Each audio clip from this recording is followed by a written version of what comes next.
눈 위쪽 같은 경우에는 상안검 성형술, 눈썹 거상술 두 가지가 이제 가장 흔하다고 보시면 되고, 눈 아래쪽 같은 경우에는 하안검 지방 재배치 수술이 가장 흔하게 하고 있습니다.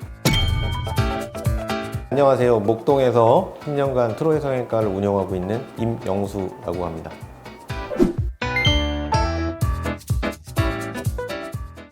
노화의 징후에는 흔히 이제 눈꺼풀 처짐이 제일 흔하다고 보시면 됩니다. 눈썹하고 눈 사이에 눈꺼풀 피부가 점점 늘어지는 그런 현상이 가장 대표적이라고 보시면 되고요.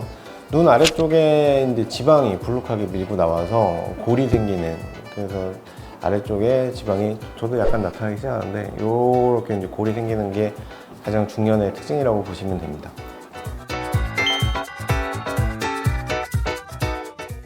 눈 위쪽 같은 경우에는 이제 눈꺼풀이 처지면서 시야를 가리기 때문에 이마를 이용해서 이렇게 크게 번쩍 뜨는 이런 습관이 생기게 되는데요. 근데 이마에 주름도 생기고, 어느 정도 처짐이 계속 진행이 되다 보면은 아무리 이마를 이용해도 눈꺼풀이 처짐을 이겨내지 못하는 경우가 있습니다. 이런 경우에 이제 주로 수술을 많이 선택을 하시게 되고요. 아래쪽 같은 경우에는 기능적인 문제는 없지만 미용적인 문제로 좀 더 나이가 들어 보인다거나 이런 게 좀 싫어하시는 분들이 수술을 선택하시게 됩니다.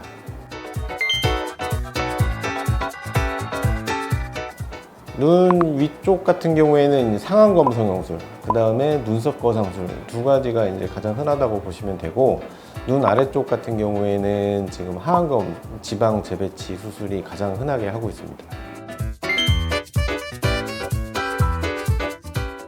환자분들이 이제 눈 위쪽이 처져서 많이 내원을 하시는 경우에 가장 많이 물어보는 질문이 눈썹 쪽으로 당겨야 하느냐 아니면 절개를 해야 되느냐, 쌍꺼풀 라인에 이 두 가지를 가장 많이 물어보시는데, 절개를 하는 경우, 즉 상안검 성형술은 쌍꺼풀 라인에 절개를 해서 새로 쌍꺼풀을 만들어주고 처진 피부를 잘라내고, 지방이 많으신 분들은 지방을 제거하고, 이런 과정이 이루어지는 흔히 아시는 절개하시는 방법이라고 생각을 하시면 되고요.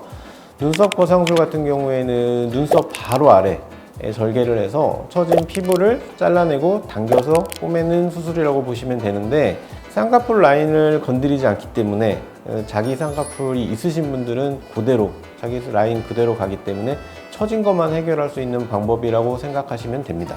근데 이제 눈썹 거상술이 그러면 되게 좋아 보이죠. 근데 여기는 누구나 다 할 수 있는 건 아니고요.